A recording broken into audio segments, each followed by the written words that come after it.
যখন ইয়াজিদের বাবা ইন্তেকাল করলো, ইন্তেকাল করার পর ইয়াজিদ ক্ষমতায় আইসা মুসলিম সমাজকে প্রতিষ্ঠা করার জন্য, মুসলিম সমাজকে পরিচালনা করার জন্য সে দায়িত্বে মানে চেয়ারে বসতে চাইলেন।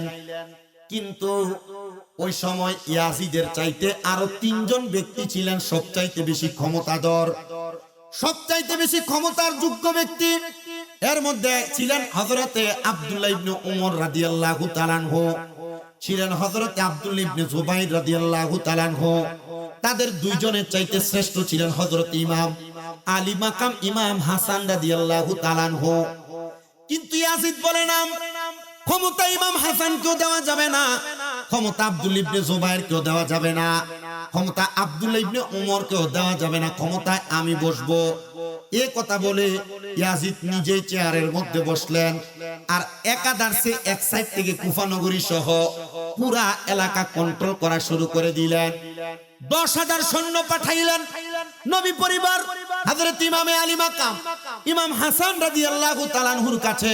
বলে হুজুর শাহাদাত বরণ করলেন ইমাম হুসাইন, তো ইমাম হাসানের কথা আসে কোথা থেকে? না না না, শাহাদাত বরণ ইমাম হুসাইন করছেন পরে। ইমাম হুসাইনের আগে আরো 71 জন আহলে বায়াতের সদস্য কারবালার ময়দান এবং কুফা নগরীতে শাহাদাত বরণ করেছেন। শুনেন অন্তরের কান লাগে মুসলমানেরা, কোন বর্ণনায় বলে এই 72 জন সদস্য ছাড়া আরো 8 জন সদস্য কারবালার ময়দানের আগে মক্কা এবং মদিনায় কুফা নগরীর মধ্যে তারা ইরাকে ইন্তেকাল করেছেন, শাহাদাতের পায়লা পান করেছেন। কিন্তু কিভাবে করেছেন একটু মনোযোগ দিয়ে শোনার চেষ্টা করবেন। ইয়াজিদ যখন 10,000 সৈন্য পাঠাইলো মদিনা এবং মক্কায়, মক্কা এবং মদিনাবাসী তোমরা চলো, ইয়াজিদকে তোমরা খলিফা মানো, মাইনা তার হাতে বায়াত গ্রহণ কইরা তোমরা সমাজ পরিচালনা, দেশ পরিচালনা করো। কিন্তু তারা বলে না না না, আমরা যোগ্য মানি একজনকে, নবীর নাতি ইমাম হাসান রাদিয়াল্লাহু তাআলা আনহুকে। যদি তাকে তোমরা না মানতে চাও আব্দুল্লাহ ইবনে জুবাইরকে মানো, যদি তাকেও না মানতে চাও আব্দুল্লাহ ইবনে উমরকে মানো।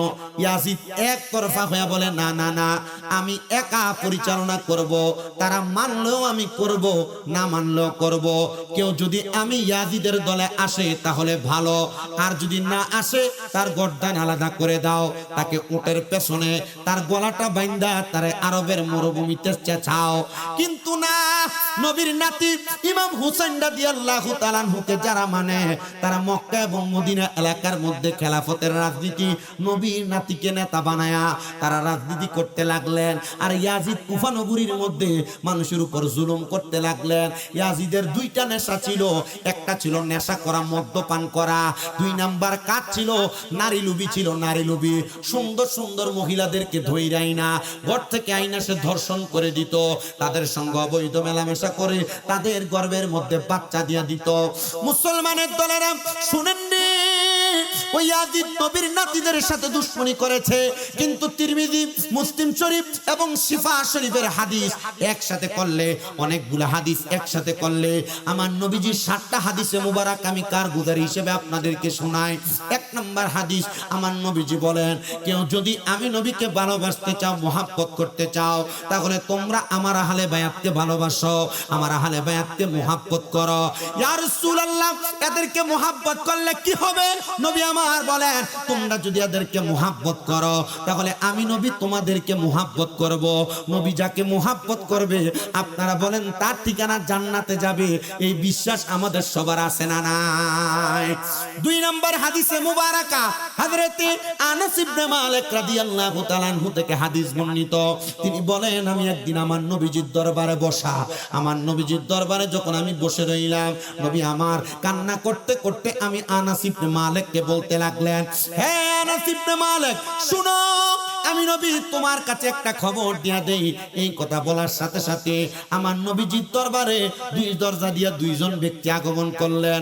এক দরজা দিয়া আগমন করলেন হযরত ইমাম হুসাইন রাদিয়াল্লাহু তাআলা আনহু। সুবহানাল্লাহ। আরেক দরজা দিয়ে আগমন করলেন হযরত ইমাম হাসান রাদিয়াল্লাহু তাআলা আনহু। আগমন করার পরে আমার নবী তাদেরকে আদর করতে লাগলেন, চুমা খাইতে লাগলেন। এমন টাইমে আমার নবী কান্না শুরু করে দিলেন। হযরত আনাস ইবনে মালিক বলে, ইয়া রাসূলুল্লাহ, নবী গো, আপনি কেন এমন ভাবে কান্না শুরু করে দিলেন? নবী আমার ডাক দিয়া বলে, আনাস, আমি নবী কেন কান্না করি জানো? এই মুহূর্তে আমি নবীর কাছে একজন ফেরেশতা আগমন করেছে, যার নাম হযরতে মিকাইল আলাইহিস সালাতু ওয়াস সালাম।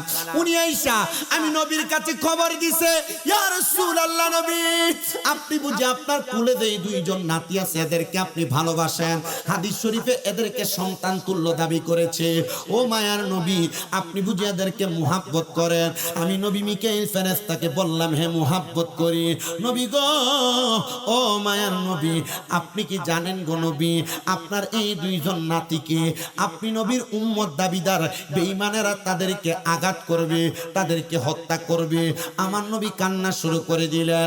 ও মিকাইল ফেরেশতা, তুমি কি বলো? বলে, ইয়া রাসূলুল্লাহ, আপনার বড় নাতি ইমাম হাসানকে তারা বিষ পান করাবে, আপনার ছোট নাতি ইমাম হুসাইনকে তারা ওই কারবালার জমিনের তফা প্রান্তরে ইমাম হুসাইনের গলা মুবারকের মধ্যে ছুরি চালায়া দিবে। নবী আমার কান্দে। জিবরাইল মিকাইল ফেরেশতা ডাক দিয়া বলে, ইয়া রাসূলুল্লাহ, আপনি যদি চান আমি আপনাকে ওই তফা প্রান্তরের মাটি দেখাইতে পারি। আমার নবী আগ্রহ প্রকাশ করলেন। মিকাইল ফেরেশতা আমার নবীর সামনে মাটির মধ্যে হাত রাখলেন, ডাইরেক্ট ওনার হাতের মধ্যে মাটিটা চলে আসছে। মাটিটা আমার নবীজির কাছে হাদিয়া সৌরভ প্রদান করলেন। নবী আমার হাদিয়াটা পাইয়া কান্না করে আর ডাক দিয়া কয়, আনাস, তুমি আমার দরবার থেকে একটু আড়াল হও, হযরতে উম্মে সালমাকে খবর পাঠাও। উম্মে সালমা যখন আমার নবীর দরবারে আগমন করলেন, নবী আমার ওই মাটিটা উম্মে সালমার হাতে দিয়া বললেন, ও গো উম্মে সালমা গো, এই মাটিটা তোমার কাছে তুমি সংরক্ষণ করো। যেদিন দেখবা এই মাটিটা লাল হয়ে গেছে, ওই দিন মনে করবা আমার এই সন্তান, আমার এই নাতি ইমাম হুসাইন রাদিয়াল্লাহু তাআলা আনহুকে কারবালার ময়দানে শহীদ করে দিয়েছে। যতদিন পর্যন্ত আমার নবী দুনিয়াতে বেঁচে ছিলেন, হযরত উম্মে সালমা প্রতিদিন নবীজিকে প্রশ্ন করেছে, ইয়া রাসূলুল্লাহ, মাটি তো লাল হয় নাই। নবী আমার বলে, শোনো, ওই দিন কিন্তু এই দিন না, ওই দিন হলো মুহররম মাসের 10 তারিখ আশুরার দিন। আসরের নামাজের পূর্ববর্তী সময়ে আমার নাতিকে শাহাদাত করে দেওয়া হবে। জোরে বলেন আল্লাহু আকবার। 2 নাম্বার হাদিসে মুবারাকা, 3 নাম্বার হাদিসে মুবারাকা গেল। 4 নাম্বার হাদিস, আমি 7টা হাদিস বলবো, বইলে এরপর ওই যে শাহাদাতের ঘটনায় যাব, যেটাতে ধরছিলাম ইয়াজিদ এবং হযরত ইমাম হাসান, সেখান থেকে টানবো। 7টা হাদিসে মুবারাকা বলি, একটু শোনেন। কষ্ট হইতেছে আপনাদের? অসুবিধা হইতেছে? আপনারা বুঝতেছেন কিনা আমি জানি না। আর ওয়াজ কারবালার বহু শুনছেন, আর কতটুকু কিভাবে শুনছেন এটা আপনারা ভালো জানেন। আর আমি আমার জবান দ্বারা কি বলতেছি আমি বুঝি। তবে আপনারা যদি বুঝে থাকেন, আপনারা এটার উপরে মোহাব্বত রাখা আজ থেকে ভবিষ্যতে যেই মায়ের ফুতেরা ইয়াজিদের প্রশংসা করব আর কইব ইয়াজিদের কোনো দোষ ছিল না, ইয়াজিদের কোনো দোষ ছিল না, ইয়াজিদ কোরআনে হাফেজ ছিল, ইয়াজিদ ছিল একজন ভালো মানুষ, ইয়াজিদ ছিল একজন মুসলিম নেতা, নবীর পরিবার, নবীর নাতি ইমাম হুসাইনকে শাহাদাতের পিছনে যদিও তার হাত ছিল, সরাসরি হাত ছিল না। খোদার কসম, এগুলো ইয়াজিদের সন্তান। এগুলো বাংলার মুসলমানদেরকে পথভ্রষ্ট করার জন্য বাংলাতে হুজুর নামের জালেম সাইজে সমাজে আসছে। কথা বলেন ঠিক কিনা? এমন হুজুরদেরকে মাইনেন না। আমি আজকে দেখলাম বড় হুজুর লম্বা পাঞ্জাবি লাগাইন না, শায়েখ আহমদুল্লাহ নামে, আপনারা চিনেন যারে। আমি ডাইরেক্ট নাম ধরে সমালোচনা মানুষের কমই করি, করতে চাই না, কিন্তু আমি ভিডিওটা দেখা আমি নিজে ডাইরেক্ট শেয়ার দিয়ে কইছি এটা ইয়াজিদের ভূত। কি লাগে কইছি? কারণ এই বেটারে দেখছি এবারে ডাইরেক্ট কইতেছে ইয়াজিদ আব্দুল্লাহ ইবনে জিয়াদ, সে একজন মুসলিম নেতা ছিল, তার কারবালার ইমাম হুসাইনের শাহাদাতের পেছনে যদিও একটু হাত ছিল, বিচার করে নাই, কিন্তু সরাসরি তার কাফের কোন যেত না, তার আব্বা কোন যাইব। ইয়াজিদের কাফের কোন যেত না, তার বাপ কোন যাইব। নবীর নাতির গলা মুবারকে ছুরি চালাইছে, হেরে বলে কাফের কইতো না। আচ্ছা, নবী কইছে যে আমার ইমাম হাসান আর হুসাইনরে কষ্ট দিল, সে আমি নবীরে কষ্ট দিল। তো নবীর নাতি ইমাম হুসাইনের গলায় যে ছুরি চালাইলো, হে তো নবীরে কষ্ট দিল।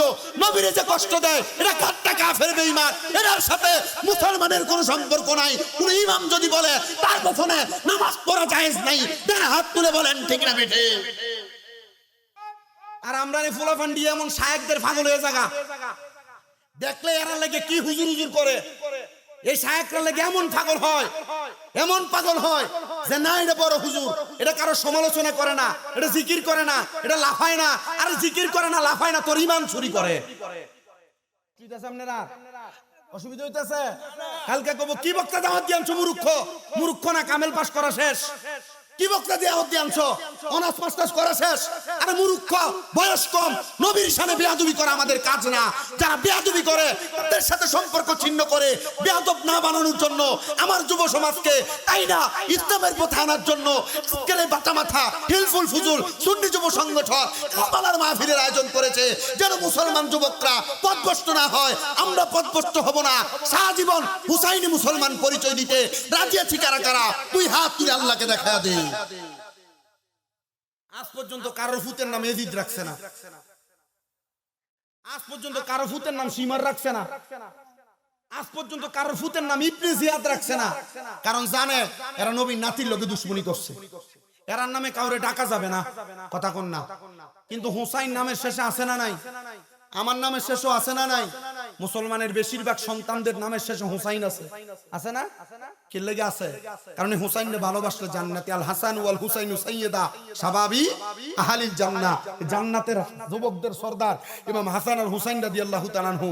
এরারে মাইরা বুঝি এই যে লোক মাথাইছে, এই লোকের বলে আমরা এদিদের কাফের কইলে বলে কিচ্ছু হইতো। আল্লাহ আমরারে এদের থেকে হেফাজত করুক, জোরে কোন আমিন। চিন্তা করে হুজুর আপনি তো কোন জায়গাটা দাঁত দিচ্ছেন, কালকে যে সমালোচনাটা করবে হেরা সমালোচনা করলে আমরা অসুবিধা হইব। নবীজি মসজিদে নববীতে নামাজ পড়াইছে, নবীর পিছনে নামাজ পড়ে যায়া এটা পিছনে নবীর পিছনে কথা কইছে না? কেউ আমার পিছন দিয়ে কইলো যে আমি সুরের ভূত, আমারে কইলো আমি সুর, মানে আমি কি সুর? আমি সুরের ভূত। কইছে তোমরাও তো বাড়াবাড়ি করো দিলে গা, তোমরা সুন্নি, তোমরা এটা না করবা। আরে মিয়া আমরা সুন্নি, আমরা এটা করবো, আমরা এটা করি, তুমি তো বাধা দাও, তুমি তো বাধা দাও।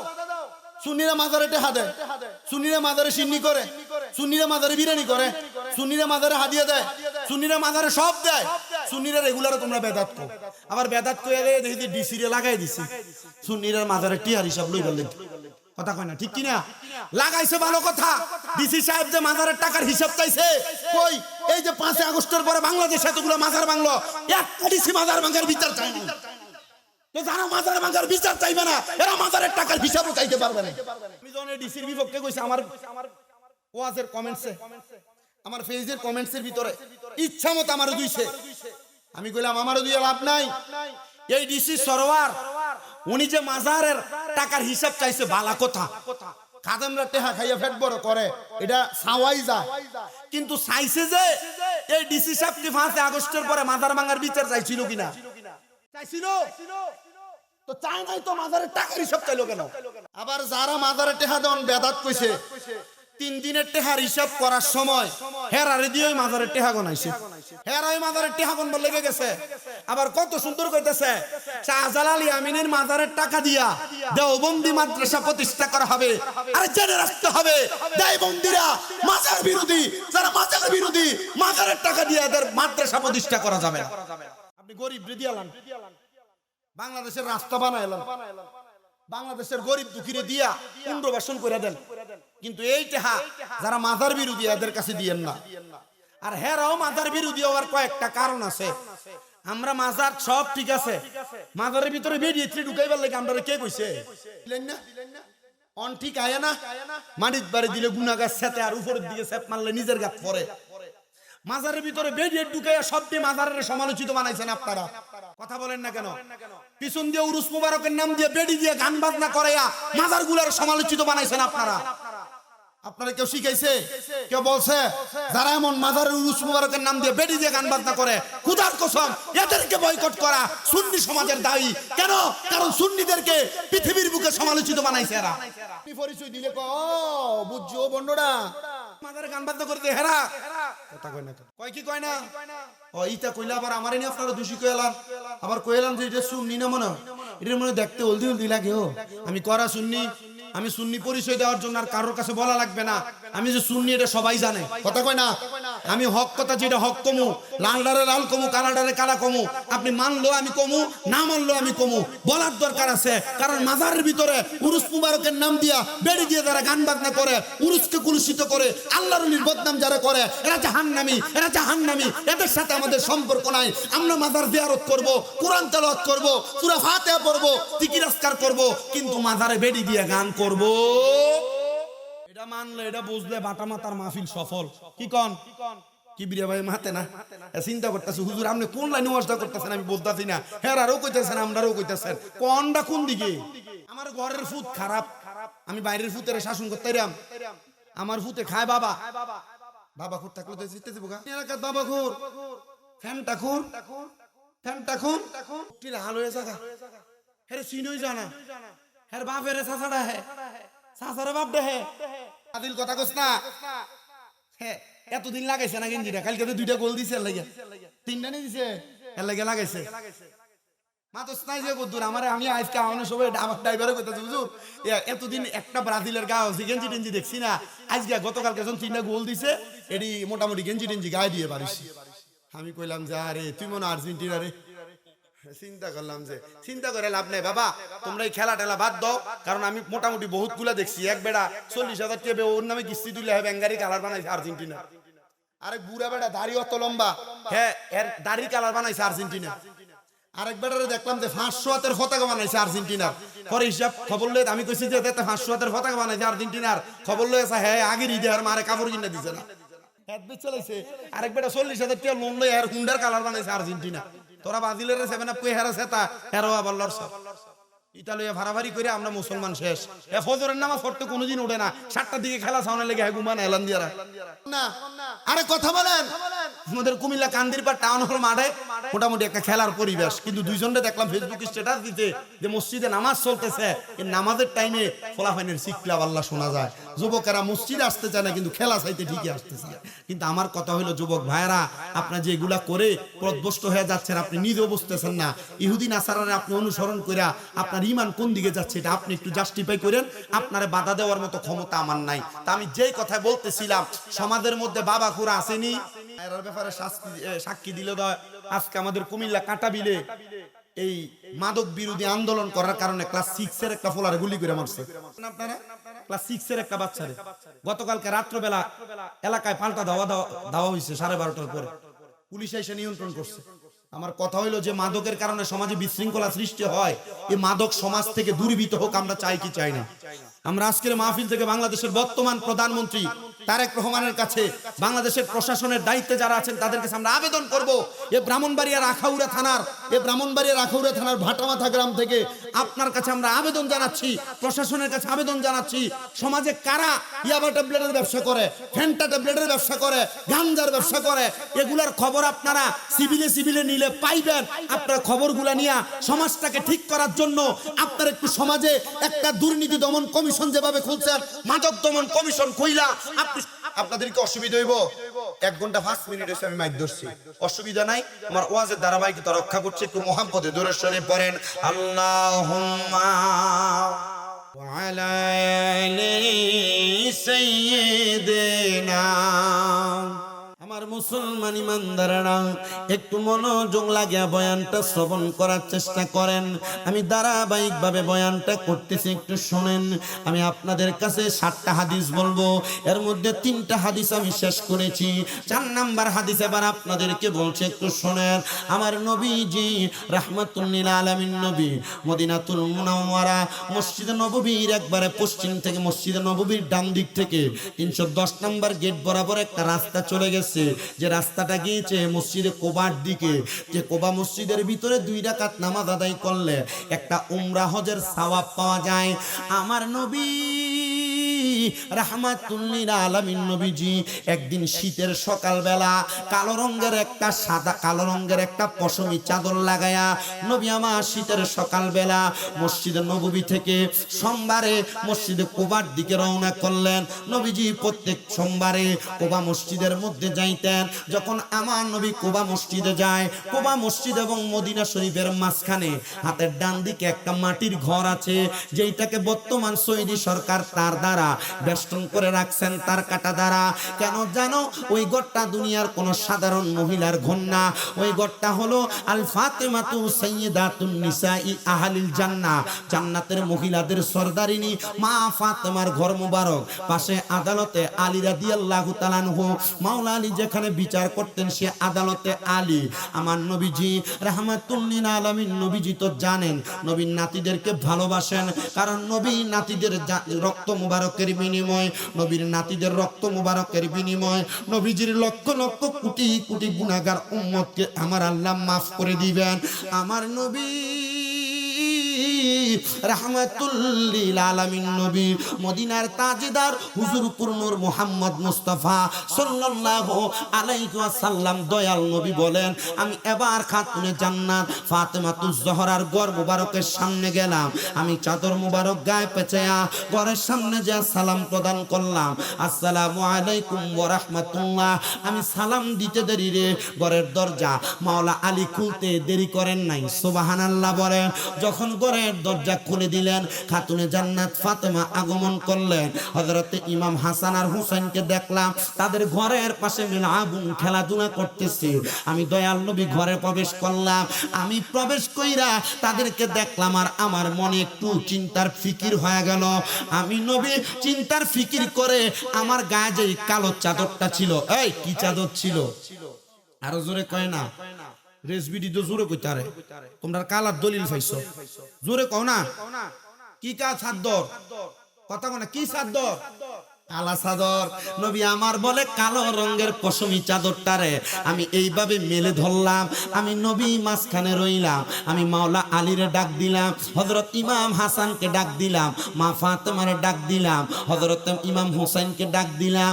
আমি নবী মাঝখানে রইলাম। এবার আমি তাদেরকে নিয়ে আল্লাহর দরবারে হাত তুললাম। হাফেজ সাহেব থাকলে দোয়াটা একটু বলবেন, কোরআনে আছে। আমার নবীজি হাত মুবারক উঠাইলেন, হযরত ইমাম হাসান উঠাইলেন, হযরত ইমাম হুসাইন উঠাইলেন, হযরতে মাওলা আলী উঠাইলেন, মা ফাতেমা হাত মুবারক উঠাইলেন। নবী আমার দোয়া করেন, আল্লাহুম্মা হাউলাই আহলু বাইতি। এই দোয়ার মানে হলো আল্লাহ আপনি এদেরকে কবুল করেন, এরাই হলো আমার আহলে বায়াত। জোরে কোন সুবহানাল্লাহ। আমার নবী যখন এই দোয়া করলেন, আল্লাহর সাথে সাথে কোরআনুল কারীমের আয়াত নাজিল করে দিলেন, ইন্নামা ইউরিদুল্লাহু লিইয়ুযহিবা আনকুমুর রিজসা আহলাল বাইতি ওয়া ইউতাহিরাকুম তাতহীরা। নবী আমার বলেন, আমার আল্লাহ তাআলা কোরআনুল কারীমের আয়াত নাজিল করে দিলেন। আল্লাহ বলে, নিশ্চয়ই নবী গো, যারা আপনার আহলে বায়াত আমি আল্লাহ তাদেরকে সকল প্রকার পাঙ্কুলতা অপবিত্রতা থেকে আমি আল্লাহ তাদেরকে পবিত্র বানায়া দিছি। ও মনোবাই পাকেতে পাঞ্জাতন নিরাকারে নিরঞ্জন, এক বস্তুতে দুই রকম বুঝায়। শরীয়তের শতক নাম, তরিকতের নাই মুকাম, হাকিকত বুঝিলে মারফত পাইরে মন পাগলা মনুরায়। ও তুই ডুব দিলি না পাকে দরিয়ায়, ও তুই ডুব দিলি না শুভ খাইলি না আজকের দরিয়ায় রে মন পাগলা মনুরায়। ও তুই ডুব দিলি না পাকে দরিয়ায়। ও মনরে আমার নবীজি সিন্ধু কইয়া মারেফতের তালা দিয়া হাসান হুসেন রাখছে ডাইনে বাই। মা ফাতেমা শিকলে হইয়া তালাটা রাখছে আটকায়া, চাবি নিছে আলী মুর্তুজাই রে মনু পাগলা মনুরাই। ও তুই ডুব দিলি না পাকে দরিয়ায়, ও তুই ডুব দিলি না সুপ খাইলি না আজকের দরিয়ায় রে মন পাগলা মনুরাই ও তুই ডুব দিলি না পাকে দরিয়ায় বন্ধুরে আমার ও বাটা মাতা গ্রামের মুসলমানেরা ইমানদারেরা নবী প্রেমিকেরা অলি প্রেমিকেরা আহলে বেতের প্রেমিকেরা পাঞ্জাতনের প্রেমিকেরা একটু মনোযোগ দিয়া শোনো আমার নবী মাঝখানে মা ফাতেমা মাওলা আলী ইমাম হাসান আর ইমাম হুসাইনের পাঁচজন এদেরকেই বলা হয় পবিত্র পাঁচটা দেহ পাক পাঞ্জাতন আহলে বায়াত আমার নবী যখন এই দোয়া করার পর আয়াত নাযিল হয় নবীর একজন স্ত্রী এই চাদর মুবারকটা উঠাইয়া প্রবেশ করতে চাইলেন আমার নবী কই স্ত্রী গো কেন তুমি এই চাদরের নিচে প্রবেশ করো ইয়া রাসূলুল্লাহ এই বরকতওয়ালা চাদরের নিচে আমি ঢুকতে চাই নবী আমার কই স্ত্রী না এই বরকতওয়ালা চাদরে তারা সম্মানিত তুমি তোমার জায়গায় সম্মানিত আমার নবী আবার চলে গেলেন আল্লাহ কোরআনের আরেকটা আয়াত নাযিল করে দিলেন উল্লা আসআলুকুম আলাইহি আজরান ইল্লাল মাওয়াদ্দাতা ফিল কুরবা নবী গো আপনি আপনার উম্মত সাহাবায়ে কেরাম সবাইকে জানায়া দেন আপনি তাদের কাছে কোনো কিছুর কোনো বিনিময় আমার আল্লাহ আমি আল্লাহ চাই না তবে একটা জিনিস চাই কি চান বলে ইল্লাল মাওয়াদ্দাতা ফিল কুরবা যারা আপনার নিকটাত্মীয় তাদের ভালোবাসা চাই নবী এই কথা বলে দিলেন সাহাবায়ে কেরাম বলে ইয়া রাসূলুল্লাহ কারা আপনার নিকটাত্মীয় নবী আমার বলে যাদেরকে আমি বেশি মুহাব্বত করি নবীজিকে সাহাবায়ে কেরাম বলে ইয়া রাসূলুল্লাহ আপনি তো বেশি মুহাব্বত ইমাম হাসানকে করেন আবার কখনো হযরত ইমাম হুসাইনকে করেন আবার আপনি মুহাব্বত কইরা হযরত মাওলা আলীর কাছে আপনার কন্যা মুহাব্বতের যেইটা মা ফাতেমার বিবাহ দিলেন নবী তাদেরকে তো আপনি বেশি ভালোবাসেন আমার নবী কয় তোমরা যাদেরকে আমি নবী বেশি ভালোবাসি মুহাব্বত করি দেখো তোমরা তাদেরকে মুহাব্বত করো নবী গো কেন বলে এদেরকে মুহাব্বত করলে নাজাত পাইবা কারণ আমি নবীর আহলে বায়াত যারা এরা হলো নাজাতের তরি নূহ নবীর কিস্তির মতো নূহ নবীর জামানায় নূহ নবীর নৌকাতে যারা আরোহণ করেছে তারা বেঁচে গেছে এই জামানায় এসা আমার উম্মতের মধ্যে যারা আমার আহলে বায়াতকে ভালোবাসবে গো তারা যেন নাজাত পায়া গেল জোরে বলেন সুবহানাল্লাহ 4 নম্বর হাদিস এবার 5 নাম্বার আমার নবীজি যেদিন মসজিদে নববী থেকে মা ফাতেমার ঘর মুবারকে গেলেন নবী আমার নিজেই বলতেছেন শোনো জগৎবাসী খাতুনে জান্নাতের হুজরা মুবারক থেকে আমি নবী বের হইলাম হযরত ইমাম হাসান ইমাম হুসাইন রাদিয়াল্লাহু তাআলা আনহুকে আমি নবীর এক ডান হাত মুবারক বাম হাত মুবারকে দুই দিকে নিয়া আমি নবী মদিনার দিকে হাঁটতে লাগলাম কষ্ট হচ্ছে আপনাদের ওয়াজ বুঝতেছেন আপনারা কারবালা কি শুরু হইছে কারবালা শুরু হইলে রাতও লাগবে মিনিমাম 3টা কয়টা কারগুজারি হিসাবে ধারাবাহিক ভাবে কথাটা বইলা দিয়ে যাচ্ছে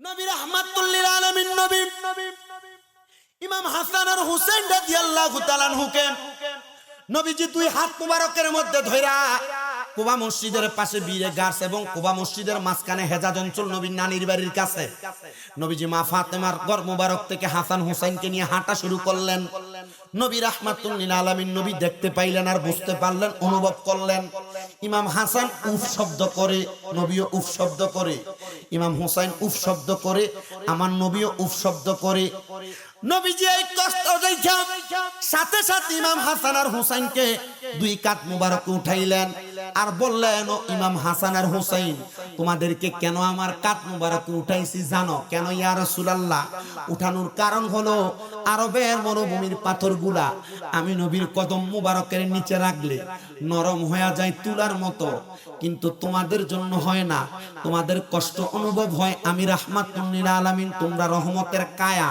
আমি নবীর কোন ছায়া জোরে কয় না ও নবী মাটি আর সাধারণ মানুষ অপব্যাখ্যা করে শয়তান যেমন বেজার ছিল আদম সাজদা পরিবারে থাইকো হুশি ইয়ারে মুমিন থাইকো হুশিয়ারে চলছে ধর্ম নিয়া বাড়াবাড়ি আগুনিমা নেরবাজারে থাইকো হুশি ইয়ারে মুমিন থাইকো হুশিয়ারে উম্মত হবে ৭৩ দল ৭২ দল যাইবে রে তল বলিয়াছেন নবী দনে দেখ না হাদিস খুলে আর হেরা কয় তোমরা সুন্নি আর ওহাবি লইয়া তো মারামারি করো নবীর হাদিস কয় উম্মত 73 দল হইব। বেশি উপরে ক্লাস না, মেশকাতুল মাসাবির কিতাবুল ঈমান অধ্যায়ের ভিতরে হাদিস। ওরে উম্মত হবে 73 দল, 72 দল যাইবে রে তল, বলিয়াছেন নবী দনে দেখ না হাদিস খুলে। ওরে বর্তমানে বাতিল তর্কা বিশ্ব গেছে পড়ে, যুক্তি তর্কে সরল মনা লোকের ঈমান চুরি করে তাই কো হুশি ইয়ারে মুমিন তাই কো হুশিয়ারে। নবীর তাজিম মিলাদ কিয়াম আহলে বয়াতের সম্মান করিতে আউলিয়ার সন্ধান বলছেন পরোয়ারে। ঠিক কিনা? ওরে সব কথা শুনলে তাদের মাথা বাড়ি পড়ে, শয়তান যেমন বেদার ছিল আদম সেজদা করিবারে তাই কো হুশি ইয়ারে মুমিন তাই কো হুশিয়ারে। মুসলমান তোমার সাবধান করতে শামিম রেজা প্রত্যেকদিন বাটা মাথায় আসবে না। আজকেই বলে দিয়া যায়, যার ভিতরে নবীর প্রেম নাই, আহলে বায়াতের প্রেম নাই, ভালোবাসা নাই, এদের সাথে তোমার কোনো সম্পর্ক থাকতে পারে না। আমি তোমাকে বারবার বলে দিয়ে যাই, লক্ষ কোটি টাকা দিয়া দামি বাড়ি দামি বিল্ডিং কিনা যায়, কিন্তু ঈমান কিনা যায় না। ঈমান আমার নবীর কোনো ছায়া নাই। নবীর কায়া হইল হযরত ইমাম হাসান হুসাইন। আহলে বায়াতের মুহাব্বত লাগাইতেছে। নবী দুই কাঁধে ইমাম হাসান আর হুসাইনকে তুললেন, সামনের দিকে হাঁটতে লাগলেন।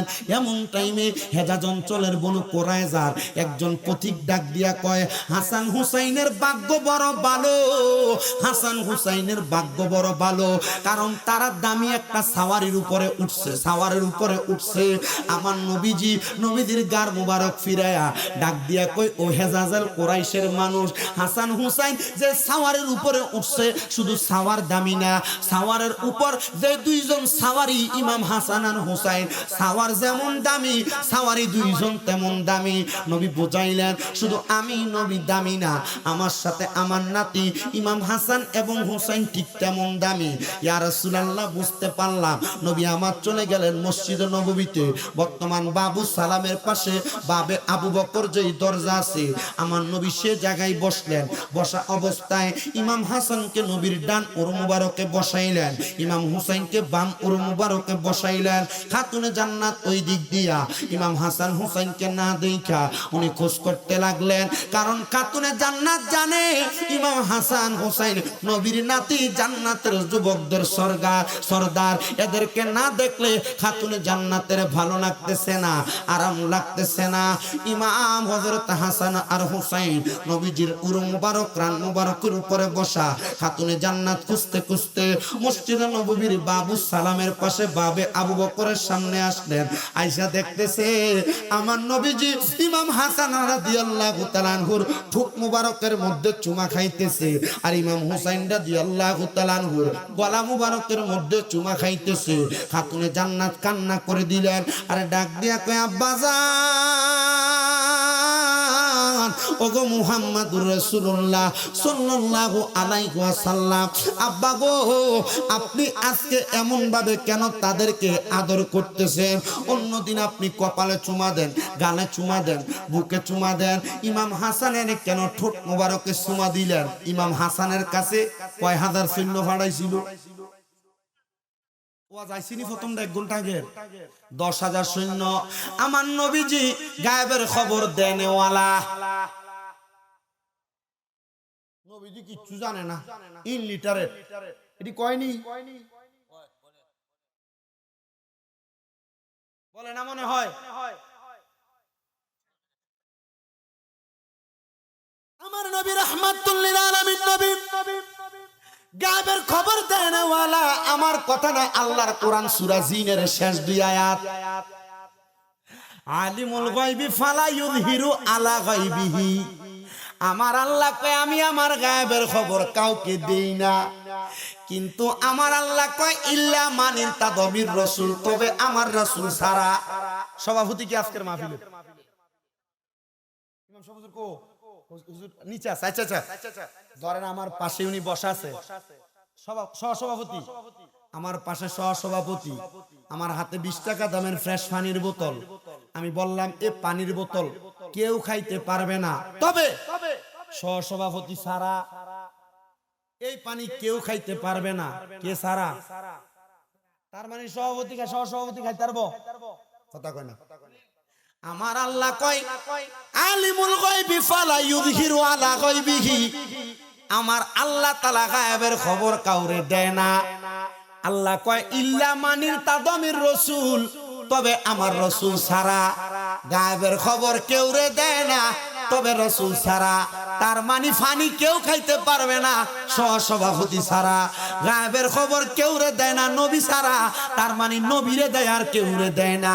আর বিয়াক্কল কয় নবী গায়েবের খবর দিতে জানে না। ডাক দিয়া কয় মুসলিম বিন আকিল, আপনি এ রাজবন্দি থাইকেন না, আমি আপনারে ছেড়ে দিলাম, আপনি আপনার মতো করে চলে যান।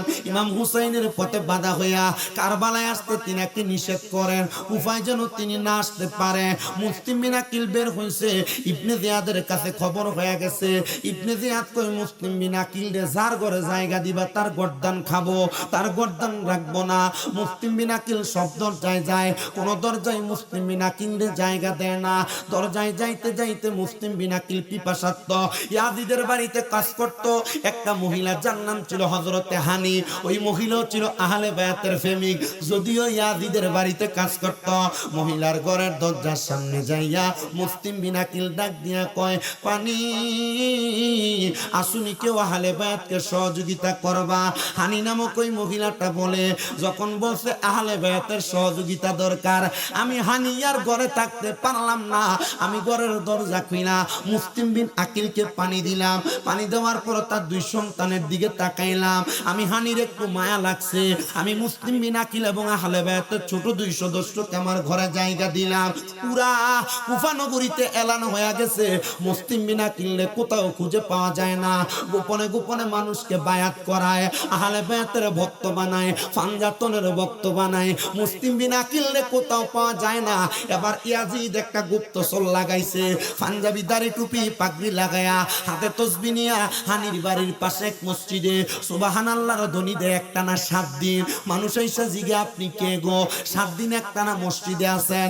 এ ডাক দিয়ে আমি খবর পাইছি কুফাতে আহলে বায়াতের সদস্য মুসলিম বিন আকিল আগমন করছে, আমি বায়াত নিতে আসছি, ওনার জন্য কিছু হাদিয়া নিয়ে আসছি, হাদিয়া নিয়ে আসছি। এই কথা শুনে তারা বলে ঠিক আছে, মুসলিম বিন আকিলের খবর আমরা জানি, অনুমতি নিয়ে আসি, আপনার সেই জায়গায় নিয়ে যাব। আসলে সে মুসলিম বিন আকিল আহলে বায়াতের পাগল না, সে ছিল ইয়াজিদের একজন গুপ্তচর। ও মুসলমান ইমামদার, এবার খবর আর অনুমতি নিয়ে তারা নিয়ে যাওয়া হইল হযরতে হানির ঘরে।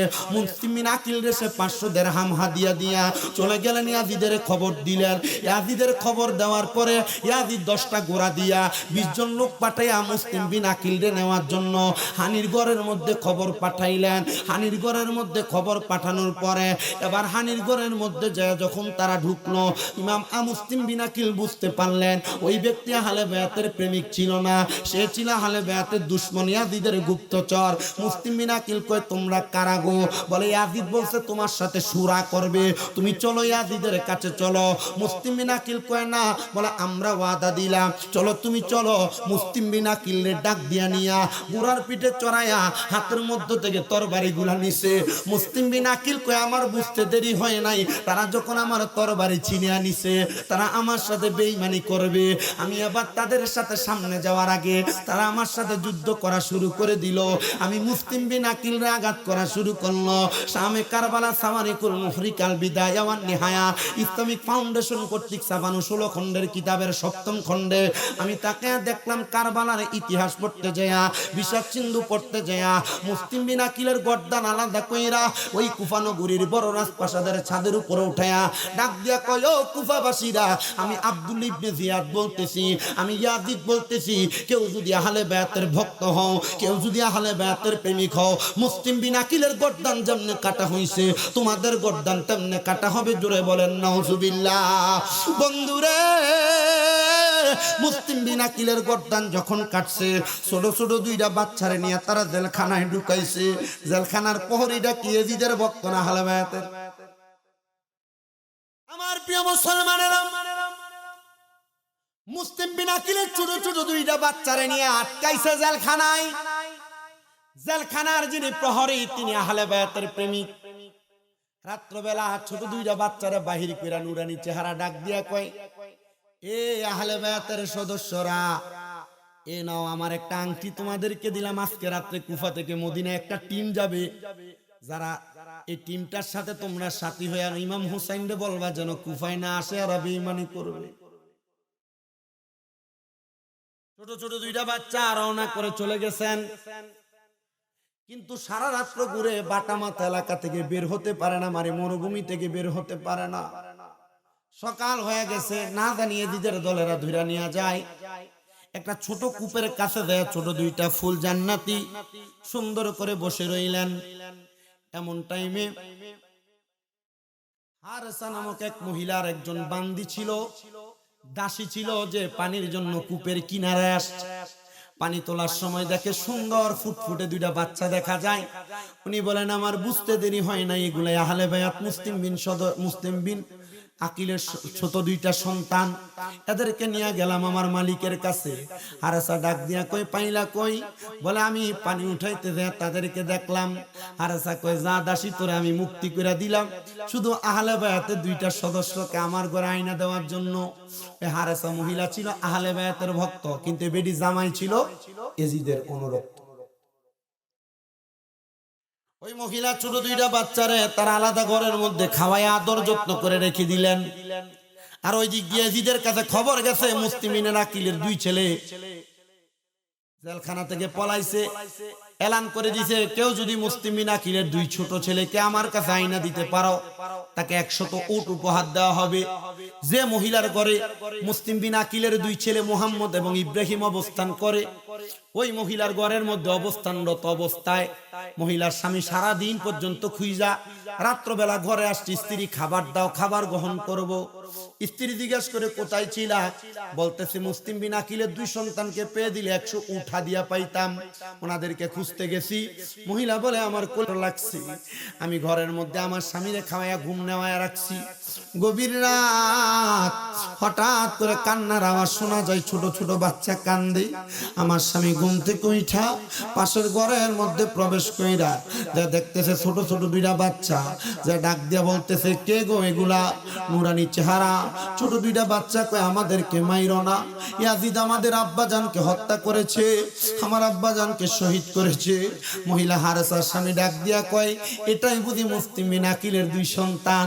আমি যে মণিমুক্তা বাহিরে সাগরে খুঁজি, ওই মণিমুক্তা আমার ঘরের মধ্যে। মুসলিম বিন আকিলের দুই সন্তানকে হাতে নিয়া সামনের দিকে যার হযরতে হারেসা ওই ব্যক্তির পায়ের মধ্যে জড়ায়া ধরে ডাক দিয়া কয় স্বামী প্রয়োজনে আমার জান নিয়া যান, আপনি দুইটা সন্তানকে নিয়েন না। বারবার বাধা দেয়, কিন্তু ওই ব্যক্তি 100টা উটের লোভে পইরা স্ত্রীর গর্দান বরাবর কোপ লাগাইয়া দিছে। স্ত্রী দুনিয়া থেকে বিদায় হয়ে গেছে। মহিলার একটা ছেলে ছিল আহলে বায়াতের প্রেমিক, ডাক দিয়া কয় আব্বা জান আপনি দুইজনকে দিয়া কি করবেন? আমরা আপনার কাছে আবদার করি আহলে বায়াতের দুশমন হইেন না, ইয়াজিদ একজন বেঈমান মানুষ, ও ইয়াজিদ আপনার সাথে বেঈমানি করবে। আব্বা জান আপনি এমন কর্মকাণ্ড করেন না। হযরতে মুসলিম বিন আকিলের দুই সন্তানকে নিয়ে যাওয়ার সময় ওই পাপা স্যার ওনার সন্তানের গলা পর্যন্ত কেটে দিছে। চিন্তা করলো যদি মুসলিম বিন আকিলের দুই সন্তানকে নিয়ে যাওয়ার সময় মানুষ আমার কাছ থেকে মুহাম্মদ এবং ইব্রাহিমকে ছিনিয়ে আনে, আমি রাখতে পারবো না। এই কথা বইনা সে তার কাছে রেখে দিছে। বন্ধুরে রেখে দেওয়ার পর তাদের গর্দান আলাদা করে ফেলছে, একটা কাপড়ে পেঁচায়া ইয়াজিদের কাছে নিয়ে গেছে। ইয়াজিদ মুসলিম বিন আকিলের দুই সন্তানকে আসছি 100 উট বুঝাইয়া দেন। বলে মুসলিম বিন আকিলের সন্তান কই? তাদের মাথা আনছ? আমি তো মাথা আনতে বলি নাই, তাদেরকে জীবিত আনতে বলছি। যাও তুমি কোনো পুরস্কার পাইবা না। ওই ব্যক্তি ডাক দিয়া কই আমার সন্তানকে হত্যা করলাম, স্ত্রীকে হত্যা করলাম, ইয়াজিদ তো আমার সাথে বেঈমানি করলো, তার মানে ইয়াজিদ আমার সঙ্গে বেঈমানি যেহেতু করেছে নবীর বংশের সাথে বেঈমানি করবে, এটা কোনো মিথ্যা না, এটাই সত্য কথা। আল্লাহ গো তুমি আমারে মাফ করো। এই কথা বলতে দেরি ইয়াজিদ ওই ব্যক্তির গর্দানও আলাদা করে দিছে। মুসলমান ইমামদার ছোট ছোট দুইটা বাচ্চা ইন্তেকাল করলেন, মুহাম্মদ এবং ইব্রাহিম, মুসলিম বিন আকিল, ইমাম হাসান, 4 জনের শাহাদাতের ওয়াজ করলাম। এবার আসেন ইমাম কাসেম, যিনি হলো হযরত ইমাম হুসাইনের ভাতিজা, ইমাম হাসানের বড় ছেলে। মারহাবা। ইমাম কাসেম রাদিয়াল্লাহু তাআলা আনহু উনি ডাক দিয়ে কয় চাচা ওগো ইমাম হুসাইন রাদিয়াল্লাহু তাআলা আনহু আপনি যায়েন না যুদ্ধে, আপনি যদি যুদ্ধে দেয়া শহীদ হয়ে যান, আপনার নানা যদি আমারে প্রশ্ন করে তুমি বাইচা থাকলে আমার ইমাম হুসাইন কেমনে শহীদ হয়ে গেল, তুমি কেন জীবন দিলা না ইমাম হুসাইনের আগে, আমি জবাব দিতে পারবো না। আমার একটা বার অনুমতি দেন গো চাচা, আমি যুদ্ধ করব। ডাক দিয়া কই ও ভাতিজা হযরত ইমাম কাসেম যাইবা তো যাইবা, তবে তোমার আব্বা আমার কাছে একটা ওসিয়ত কবজ লেখা দিয়া গেছে, আগে ওসিয়তটা পূরণ করি তারপরে তুমি যুদ্ধে যাইবা। ডাক দিয়া কই চাচা তাড়াতাড়ি আপনি আমার ওসিয়তটা পূরণ করেন। সুন্দর করে কবজটা খুলে দেখে ইমাম হাসান লিখে দিয়ে গেছে, ভাই হযরত ইমাম হুসাইন আমার সন্তান ইমাম কাসেম যখন যুদ্ধে যাবে, যাওয়ার আগে আপনার মেয়ে হযরত সকিনার সাথে আমার ছেলেটার বিবাহ করে দিন, এটা আমার ওসিয়ত। হযরত সকিনার বয়স একবারে কম, তবুও বিবাহ করে দেয় ওসিয়তের কারণে। বিবাহ করানোর পর ইমাম কাসেম ডাক দিয়া কই সকিনা গো, ও আমার প্রাণের স্ত্রী, বাসর ঘর হয় নাই, তোমার সঙ্গে আমার কোনো মেলামেশা হয় নাই, হক আদায় করতে পারি নাই, মোহরানাও না, স্ত্রী গো আমারে বিদায় দাও, আমি তোমার মোহরানার হকটা তুমি ক্ষমা করবে কিনা তুমি জানো। উনি ডাক দিয়া কয় স্বামী আমার কোনো ক্ষমার দরকার নাই, আমি আপনার বিদায় দিলাম, তবে আপনি বলেন আমার আপনার বিবাহের মোহরানা হলো আপনি যদি কারবালায় যা শহীদ হইয়া যান, আপনি আমি সকিনারে শহীদের স্ত্রী বলে পরিচয় দিবেন। এখনকার বেডিয়েত নামাজি বেড়াই তো পছন্দ করে না, বেড়া নামাজ পড়লে ইবাদত করলে চিন্তা করি তা মোল্লা বেড়ার কাছে বিয়া হইতো, চিন্তা করে হুজুর মানুষের কাছে বিয়া বইলে, দাড়িওয়ালার কাছে বিয়া বইলে আর কি গুছ থাকতো না, ফুচকা খাইবার লেগে পুরে ঘরে এগুলাতে যাই থাকতো না, কথা কই না। আচ্ছা আপনারা কোন তো ফারকে ঘুরে যে মেয়েটা এটা কি বালা, ফুচকা খাইবার লেগে দোহানে দোহানে যে মেয়েটা বাজারে বাজারে ঘুরে মেয়েটা কি বালা, তার মানে দাড়ি রাখার কারণে হুজুর হওয়ার কারণে তুই একটা খারাপ মেয়ে থেকে বাইচা গেছ, কি কোন আপনারা দাড়ি রাখে না, শেভ করে, দাড়িরে কাটিং করে। কালকে নিয়ে আজকে একটা ভিডিও দেখলাম, এক সিরিয়ালে 12-13-14 বছরের পোলাপান গুলা মেসি নেইমারের কি কি কাটিং দিয়া চুলেরে, কারোর ইন্ডিয়ার দূর, কারোর ইন্ডিয়ার দূর, কারোর ইন্ডিয়ার দূর, কারোর ইন্ডিয়া দাগ, কারোর ইন্ডিয়া দাগ, চুলের স্টাইল করছে। তো তুমি যাদেরকে অনুসরণ করলা, তুমি কি জানো না কামা তা দিন দান, যেমন কর্ম তেমন ফল, বিদেশি সিস্টেম। কবরে গেলে মাইরা রে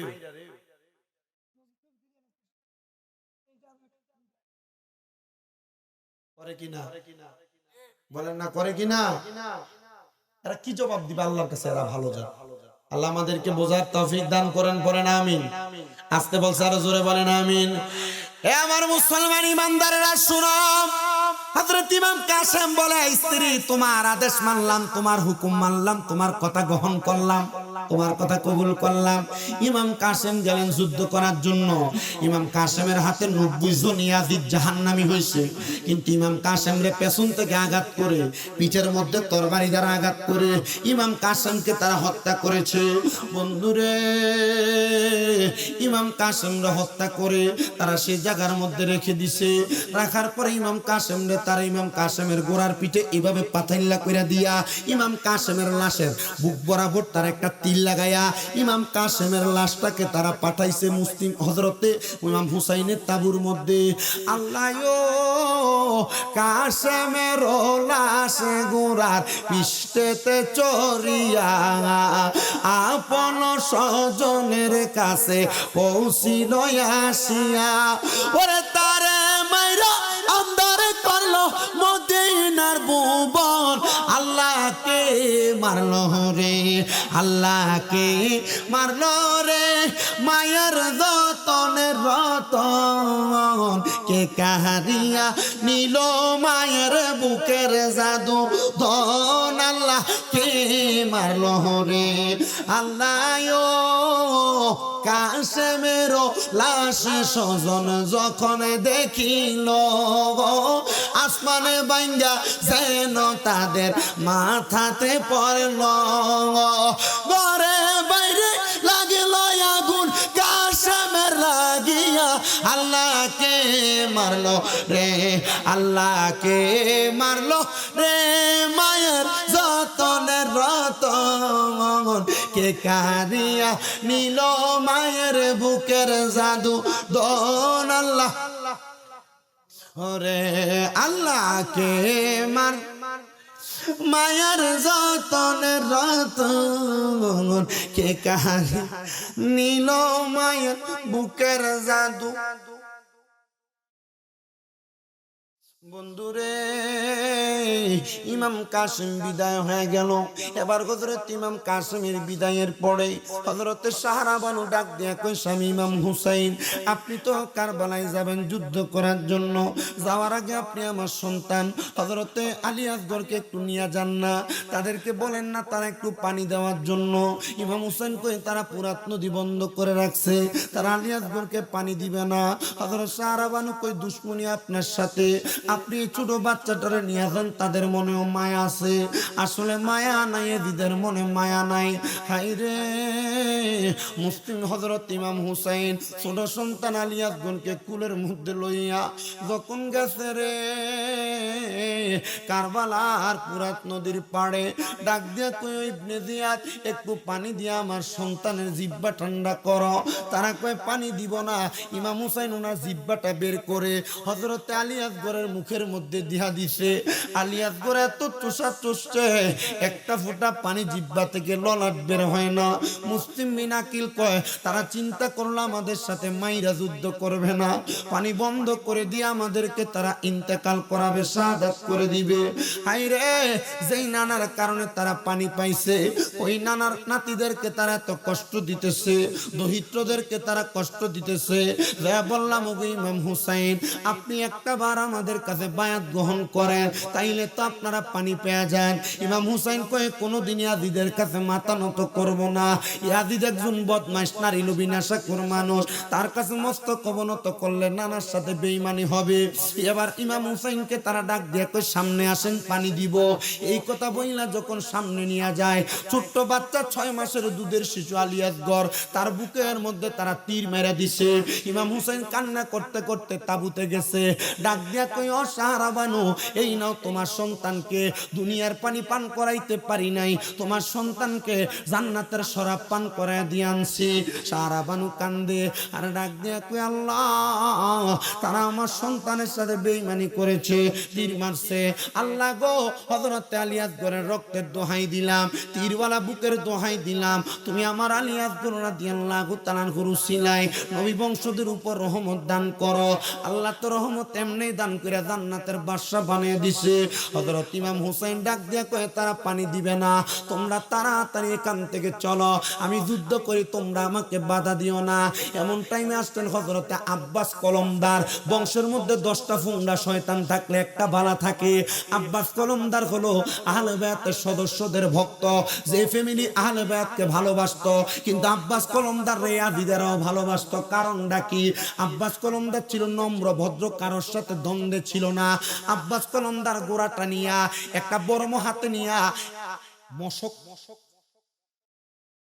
বুঝেন তো না পানির মশক যেটা উটের চামড়া সেলাই করে বানানো মশক কাদের মধ্যে নিয়ে আব্বাস কলমদার চলে গেলেন ওই কুফানগরীর তীর পুরাত নদীর তীরে যায় ডাক দিয়া কই ওই ইবনে জিয়াদের দলের একটু পানি দরকার পান করার জন্য বলে সবার জন্য বন্ধ আপনার জন্য খোলা পুরাত নদীর পানি রে বন্ধ করে দিল রে কাছে যেতে দিল না সেথায় বলেন কাছে যেতে দিল না সেথায় ওরে পশু পাখি খাইলো কেহ বাধা না দিল বাধা শুধু আসগরের বেলায় বাধা শুধু হুসাইনের বেলায় বলেন পুরাত নদীর পানি রে বন্ধ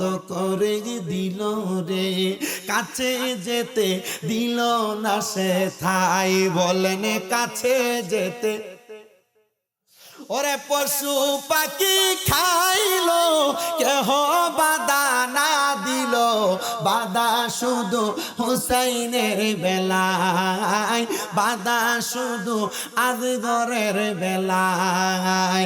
হায়রে নিষ্ঠুরে দিদা মায়া নাই কি তোর মনে, কি করিল নবীর কলি যায়, হায়রে কি দোষ ছিল নবীর কলি যার।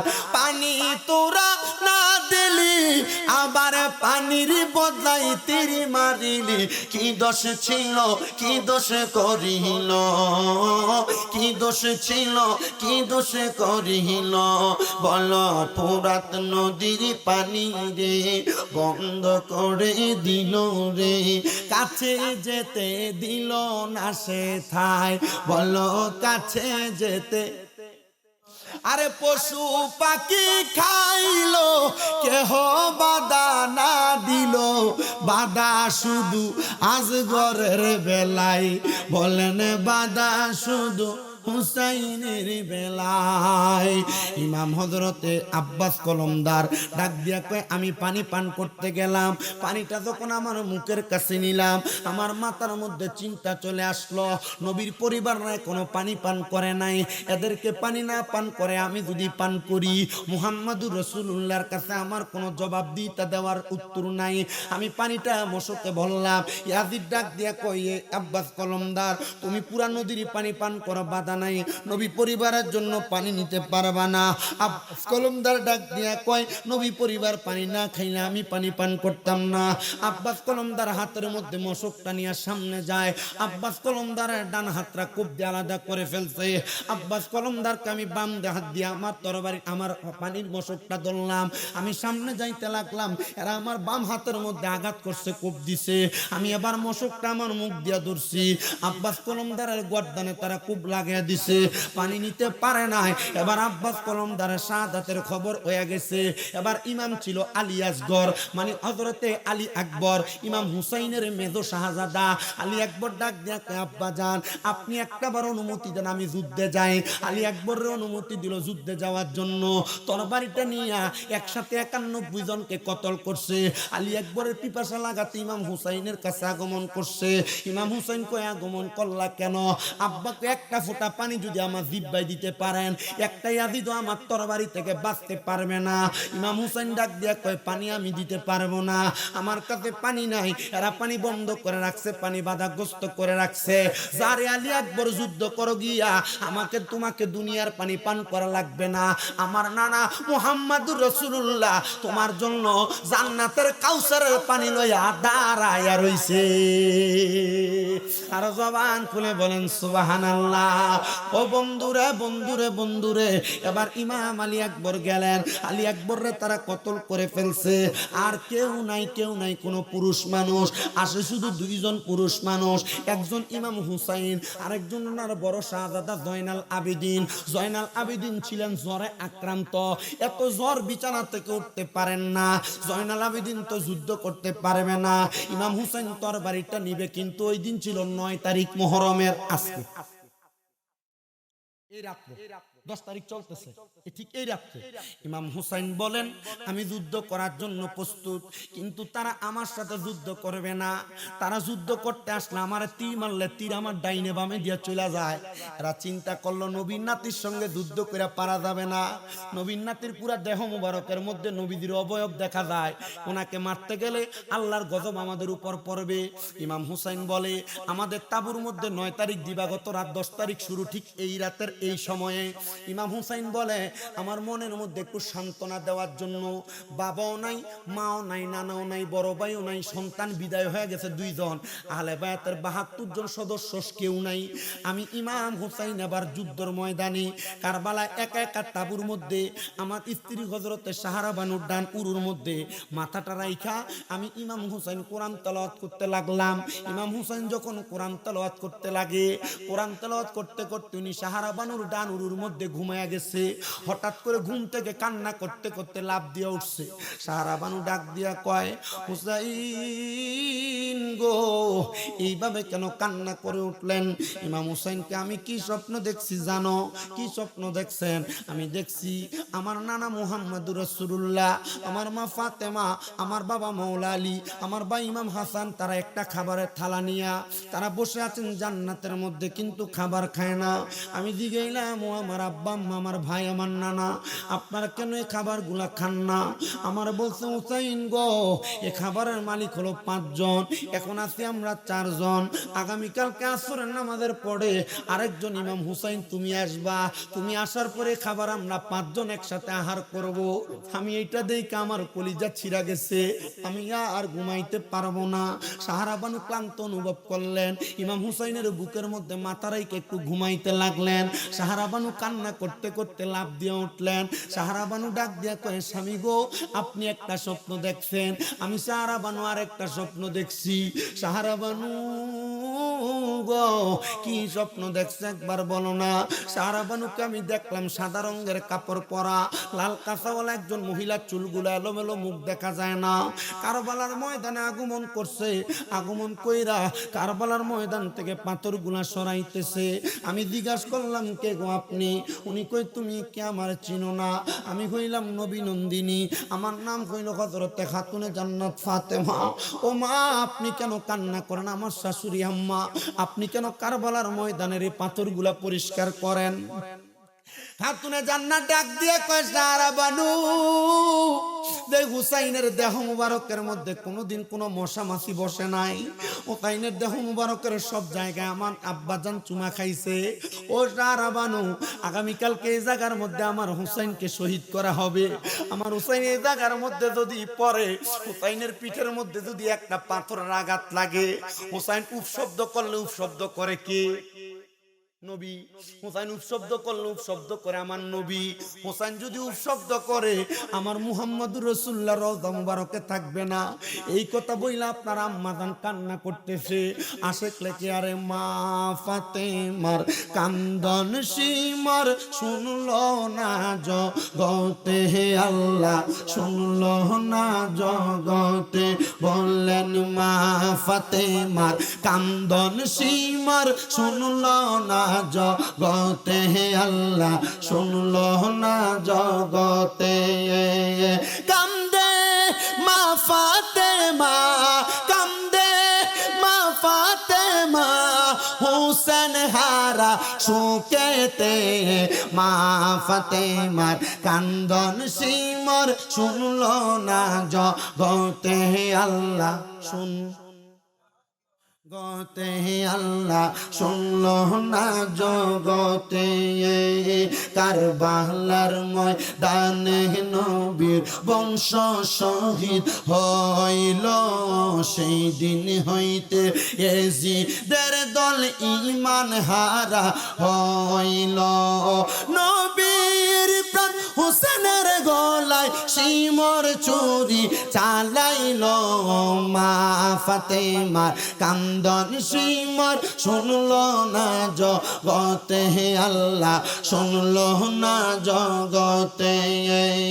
কান্দে মা ফাতেমা, কান্দে মা ফাতেমা, হুসেন হারা শোকেতে। মা ফাতেমার কান্দন সীমার শুনলো না জগতে, হে আল্লাহ শুন। পানি পানি করে শহীদ হইল যেদিন কারবালায়, নিষ্ঠুর বেদিন হামলা চালাই নবী বংশের কাফেলায়। পানি পানি করে শহীদ হইল যেদিন কারবালায়, নিষ্ঠুর বেদিন হামলা চালাই নবী বংশের কাফেলায়।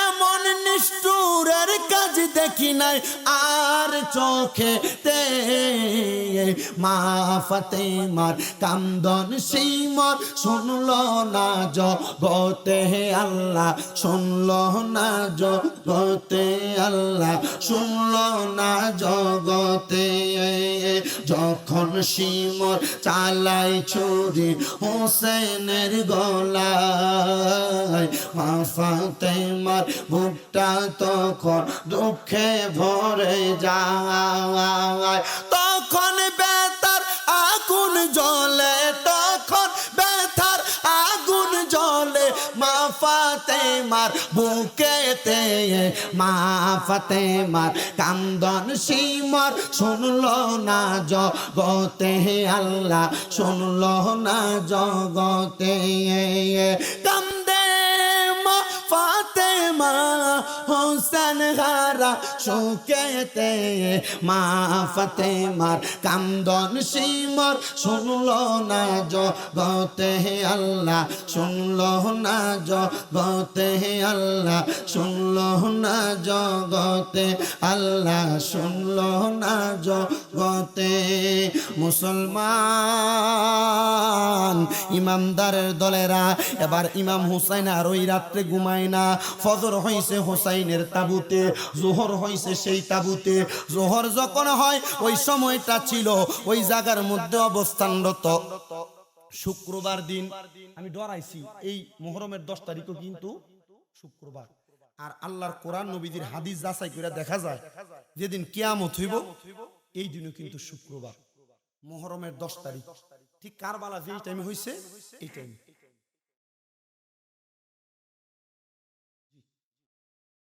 এটা মুহররমের 10 তারিখ আল্লাহ তাআলা কোনটার বিনিময়ে কি করেন তা আল্লাহ ভালো জানেন যতটুক পর্যন্ত তকরির আলোচনা হয়েছে এতটুকুর ভিতরে সীমাবদ্ধ থাকে নবীর নাতি ইমাম হুসাইন রাদিয়াল্লাহু তাআলা আনহুকে যারা শাহাদাত করছে এদের মরণের কথা আবার কোনদিন আইরে আমি মনে একটা দাওয়াত রাখছি চতুরা শরীফের পাশে নভেম্বরে বা ডিসেম্বরে ইনশাআল্লাহ ওই দিকে আসলে কারবালার আরো যতটুকু বাকি ওয়াজ আছে একটু কেউ গেলে মনে করায় দিবেন ইনশাআল্লাহ চেষ্টা করব আপনাদেরকে নিয়ে সেই জায়গায় তাকরীর করার জন্য ইমাম হুসাইন রাদিয়াল্লাহু তাআলা আনহু শাহাদাতের যে স্বপ্নটা দেখছে এই স্বপ্নটার পর থেকে তো শাহাদাত হইছে নাকি এরপরে ইয়াজিদ কেমনে মরছে এটা ইনশাআল্লাহ করা যাবে ওই ঘটনা আল্লাহ তাআলা আমাদেরকে আহলে বাইতের উসিলায় maaf করে দিন আমিন ডাকতেছো হুজুরে কোন আমিন আহলে বাইতের উসিলায় আল্লাহ চাইলে maaf করতে পারেনি আল্লাহ maaf করেন জোরে বলেন আমিন সবাই একটু পড়েন আল্লাহ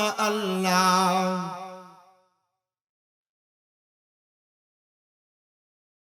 রহমত বরকত লয়া নবী আসলেন ধরায় এ আসুন সবাই দাঁড়াইয়া সালে খুশি হয় কে একটু মোহাব্বতে জিকির করবেন আল্লাহর জিকিরে যেন আল্লাহ তাআলা খুশি হয় রাজি আছেন না একটু মোহাব্বতে জিকির করেন আল্লাহ আল্লাহ আল্লাহ আল্লাহ আল্লাহ আল্লাহ আল্লাহ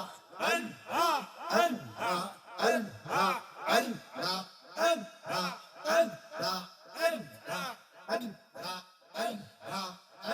ওরে সবাই যাই নবীজির বাড়ি আমার যাওয়া হইল না মাশাআল্লাহ হায়রে দয়াল নবীর রওজা মুবারক আমার দেখা হইল না হায়রে সবাই যাই নবীজির বাড়ি আমার যাওয়া হইল না মাশাআল্লাহ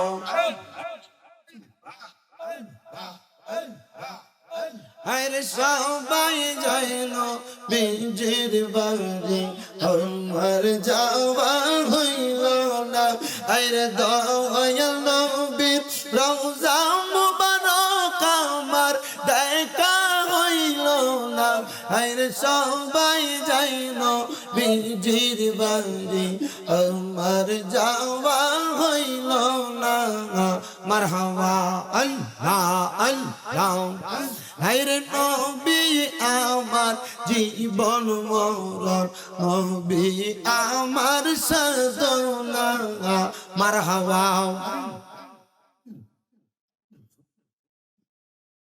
আইরে নবী আমার জীবন মরণ, নবী আমার সাধনা। আইরে নবীর দেখা না পাইলে এই জীবনে নাই সান্ত্বনা। আইরে সবাই যাই নবীজির বাড়ি, আমার যাওয়া হইল না। মাশাআল্লাহ, আল্লাহ আল্লাহ।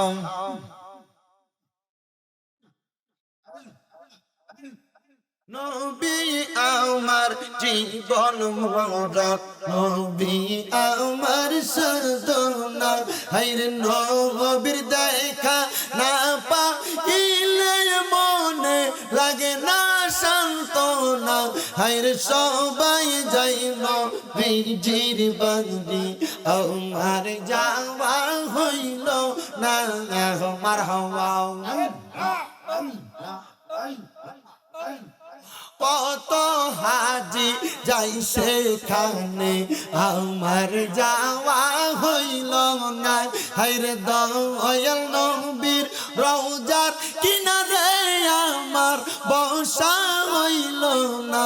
হায়রে সবাই যাই নবীজির বাড়ি, আমার যাওয়া হইল না।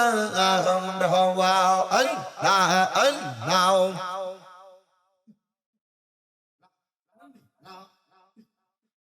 আইরে ধন্য গো আমেনা বিবি, ধন্য আপনার জিন্দেগি। মারহাবা। আইরে ধন্য গো আমেনা বিবি, ধন্য তোমার জিন্দেগি। আইরে তোমার বুকে তাশরীফ আনলেন আমার দয়াল নবীজি। হায়রে সবাই যাই নবীজির বাড়ি, আমার যাওয়া হইল না। মারহাবা আল্লাহ আল্লাহ। কারবালা হর বিন চাইদার জানা গো, আমরা সইতে পারি না। মাশাআল্লাহ। কারবালা হর বিন চাইদার জানা গো, আমরা সইতে পারি না। হায়রে মোহ রহমের 10 তারিখে ঘটল কি ঘটনা। হাই গো মোহ রহমের 10 তারিখে ঘটল কি ঘটনা। কারবালা হর বিন চাইদার জানা গো, আমরা সইতে পারি না। মারহাবা আল্লাহ আল্লাহ। হাসান শহীদ জহর খাইয়া, হোসেন শহীদ রৌনে।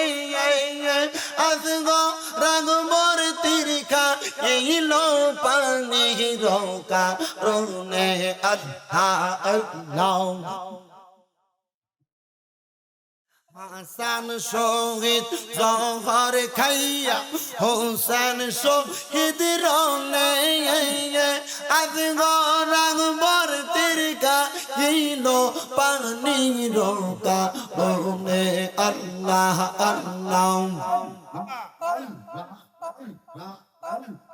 জয়নালকে বন্দি করিল ইয়াজিদের দুশমনে, গুনের ভাই ভাই রে।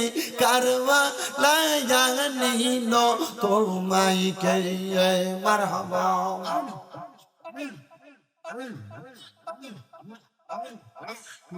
আগুন লাগিল আল্লাহ কারবালার ময়দানে, ফুরাত নদী ঘেরাও করলো এ দিদার দুশমনে।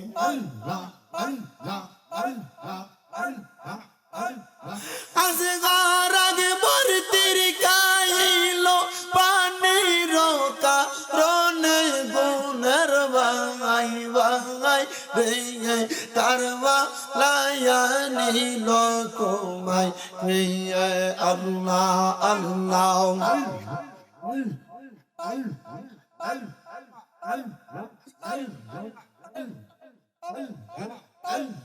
আল্লাহ লা ইলাহা ইল্লাল্লাহু মুহাম্মাদুর রাসূলুল্লাহ সাল্লাল্লাহু আলাইহি ওয়াসাল্লাম। সবাই পড়ি আলহামদুলিল্লাহ। এবারে আর ফুল কিনার নাই, ঘরে গেলে নিজের মনেও শান্তি নেই। আপনারা আমার আম্মাটার জন্য দোয়া করবেন যেন আল্লাহ সুস্থ করে। এমন অসুস্থ হয়েছিল, ঢাকা শ্যামলীতে স্পেশালাইজ হসপিটালে নিচ্ছি, ডাক্তার বলছে যে তার হাঁটতে পারবে না। আলহামদুলিল্লাহ বললে শরম না, আমি আমার হাত দিয়ে প্রস্রাব পায়খানা সাফ করছি। ওই যে ফিজিওথেরাপি দেওয়ার জন্য ঢাকাতে সাভারে হসপিটালে নিয়ে গেছিলাম, ওইখান থেকে শিখাইসা মেশিন কিনা নিজে ঘরে প্রথম ৩-৪ মাস কোনো মাহফিলই করিনি, থেরাপি দিয়া আমার এমন সুস্থ করছি, এখন ধৈর্য ধৈর্য একটু হাঁটতে পারে। মানে যেটা ডাক্তার হবে না বলছে এটা হইছে। আমরা ধরেন যে আগে আমি আমার পরনে যে বললে তো শরম না, আমার পরনের লুঙ্গিটাও ধুইতাম না, আমার আম্মাই ধুয়ে দিত।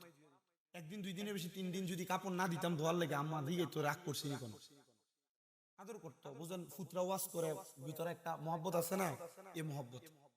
তো আম্মাটা অসুস্থ হওয়ার পর থেকে মনটা শান্তি নেই। আপনারা দোয়া করবেন আমার আম্মার জন্য। 2 নাম্বার, আপনাদের দোয়ায় আমার অনেকগুলো মাদ্রাসা, অনেকে জানে, আপনারা আমার মাদ্রাসাগুলোর জন্য, মাদ্রাসার ছাত্রগুলোর জন্য দোয়া করবেন। গত রমজানের আগে একসাথে 5 জন হাফেজ হয়েছে, এই কুরবানের আগে 4 জন হয়েছে। আগামী রমজানের আগে আমার টার্গেট 15টা ছিল হাফেজ হবে। এটা আমার মাদ্রাসা। আপনারা অনেকে দেখেন হয়তো সোশ্যাল মিডিয়া, আমি ভিডিও এগুলা দেই মানুষ দেখার জন্য। 3 নাম্বার দোয়া, সব উলামায়ে কেরামের জন্য দোয়া করবেন যারা কোরআন সুন্নাহর খেদমত করে। আপনারা দোয়া করলে ওনারা আপনাদের জন্য প্রত্যেক মুনাজাতে দোয়া করে। আমরা প্রত্যেক মুনাজাতে দেশবাসীর জন্য দোয়া করি, আপনাদের জন্য। আল্লাহ আপনাদের 3টে দোয়া করার খুব তৌফিক দান।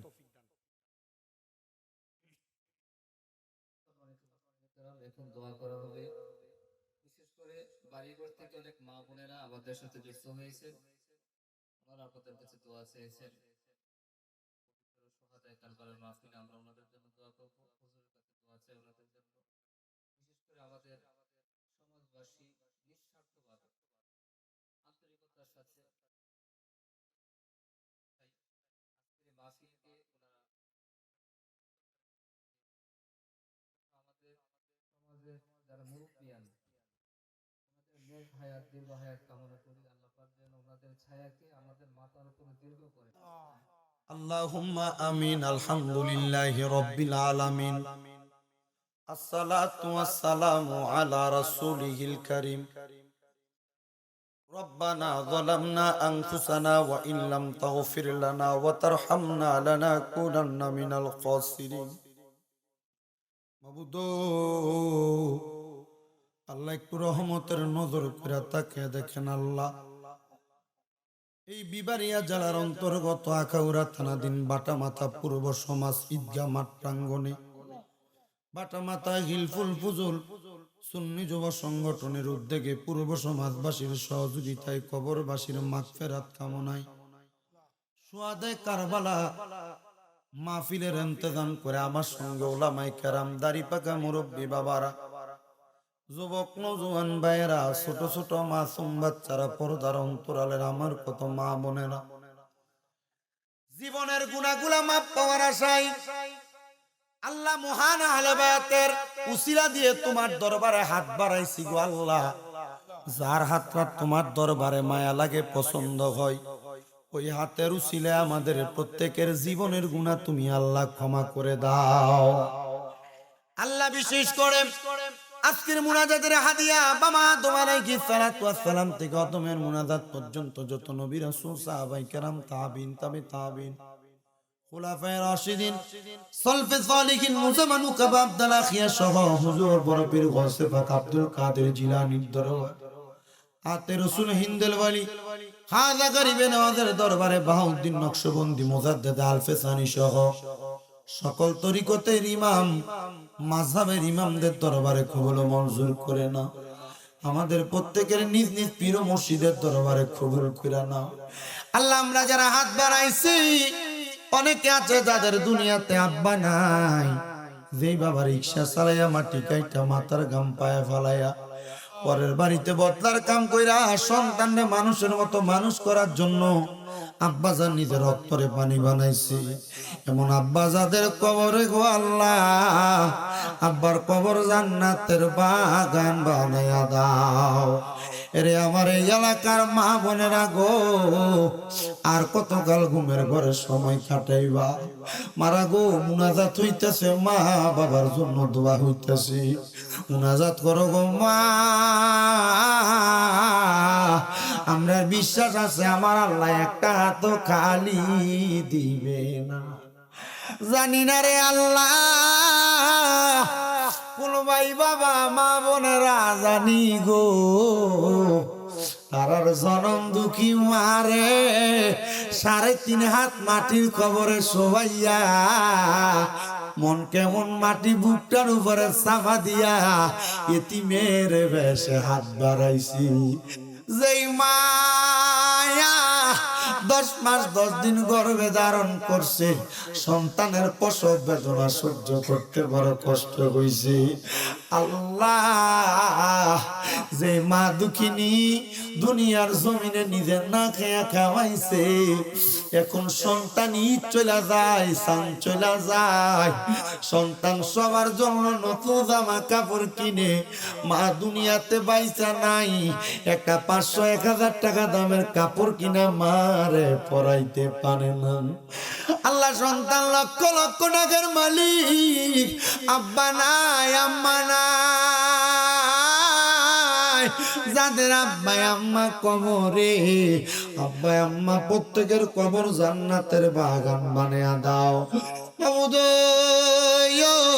অনেক এতিমের হাত বাড়াইছে, মাও নাই বাবাও নাই, একবারে এতিম।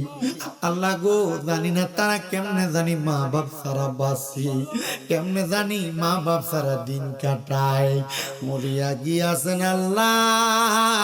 ওই আল্লাহ যারার মা বাপ মাফ করিয়া দেন না গো আল্লাহ, কয়বরে রাজা আমায় আব্বা চলে গেছে, ওই আল্লাহ যারারে ফালাইয়া তারারে রাই খাগো গেছে কান্দিবার লাগিয়া। আম্মা নাই রে আব্বা নাই রে জাগার সংসারে, তাহার মতো এতিম নাই রে ভুবনে। মাবুদ, কার জানি মা নাই বাবা নাই, আম্মা আব্বা যাদের কবরে, আম্মা আব্বার কবর জান্নাতের বাগান বানিয়ে দাও। যাদের মা বাবা বাইসায় আছে গো, আম্মা আব্বার হায়াতে বরকত দাও, অসুস্থ থাকলে সুস্থ বানিয়ে দাও। আল্লাহ গো, এ বাটা মাথায় ফুল ফুজুর সুন্নি যুব সংগঠনের মাহফিল, পূর্ব সমাজবাসীর মাহফিল, এই মাহফিলে যারা টাকা দিয়া, পয়সা দিয়া, শ্রম দিয়া, বুদ্ধি দিয়া, পরামর্শ দিয়া, মাইক দিয়া, লাইট দিয়া, প্যান্ডেল দিয়া, মিডিয়ার বাইরা সহ সম্মানিত শ্রোতা মণ্ডলী, আমার পুরুষ বাবারা, পর্দার অন্তরালের মা বোনেরা যারা হাত বাড়ায়, আল্লাহ প্রত্যেকের দোয়া কবুল কইরা নাও।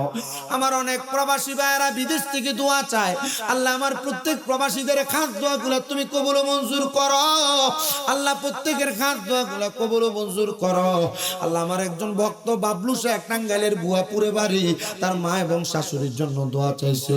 বাবলু শেখের মা এবং শাশুড়িকে তুমি কবুল করে নাও। আরেকজন ব্যক্তি, আল্লাহ, টাঙ্গাইল থেকে উনি দোয়া চাইছে, ওনার দোয়া তুমি কবুল করো।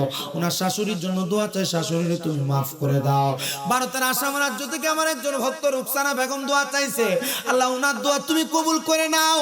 দেশ বিদেশের যত মানুষ দোয়া চাই, প্রত্যেকের কাজ দোয়াগুলো কবুল করো। আল্লাহ, এলাকার উপর তোমার খাস রহমত বরকত দান করে দাও। ইমাম সাহেব হুজুর এলাকায় একটা মাদ্রাসার জন্য দোয়া চাইছে, আল্লাহ তুমি মাদ্রাসা বানায় এলাকায় আলেমের আল্লাহ সুন্দর কারবার লাগাও। এই মাহফিল কিয়ামত রাত পর্যন্ত দায়েম এবং কায়েম রাখো। যারা সংগঠন প্রতিষ্ঠা করেছে, সংগঠনের পূর্বে দায়িত্ব ছিল, বর্তমানে যারা দায়িত্ব আছে, ভবিষ্যতে যারা দায়িত্ব পালন করবে, প্রত্যেকটা সদস্যকে তুমি কবুল মঞ্জুর করে নাও। কিবরিয়া ভাইয়ের বাসায় যখন খাওয়া দাওয়া করতেছিলাম, তিনি খাওয়াইছেন, আল্লাহ খেদমতকার, উনি ওনার আব্বার জন্য দোয়া চাইছেন, ওনার আব্বারে কবুল করে নাও। এমন ভাবে যারা যারা দোয়া চাইতো, প্রত্যেকের দোয়া কবুল করো। আল্লাহ, মরণ দিবা দিবা দুঃখ নাই, তবে বেঈমান বানিয়ে মরণ দিও না। মরণের আগে বারবার মক্কা মদিনা তাওয়াফ জিয়ারত নসিব করায়া আমাদেরকে নূরের নবীর নূরানি চেহারা মুবারক দেখাইও। মদিনা না দেখা যদি মারা যায়, রুহটা মদিনা মদিনা বলে কানবে। মনে বড় আশা ছিল। বাবা, যারা যারা মদিনা যাইতে চায় একটু জবান খুলে জোরে জোরে বলেন, মক্কাওয়ালা মদিনাওয়ালা আমায় তুমি দেখা দাও। বাবা, আজকের কারবালার মাহফিলের উসিলা আল্লাহ দেখবেন দোয়া কবুল করবে। একটু মহাব্বতে ডাক দেন না, মক্কাওয়ালা মদিনা আমায়, মনে বড় আশা। আল্লাহ মরণের আগে নবীজির নূরানি চেহারা মুবারক দেখতে দেখতে আখিরি জবানে পড়ে দিন মধুর কালেমা লা ইলাহা ইল্লাল্লাহ মুহাম্মাদুর রাসূলুল্লাহ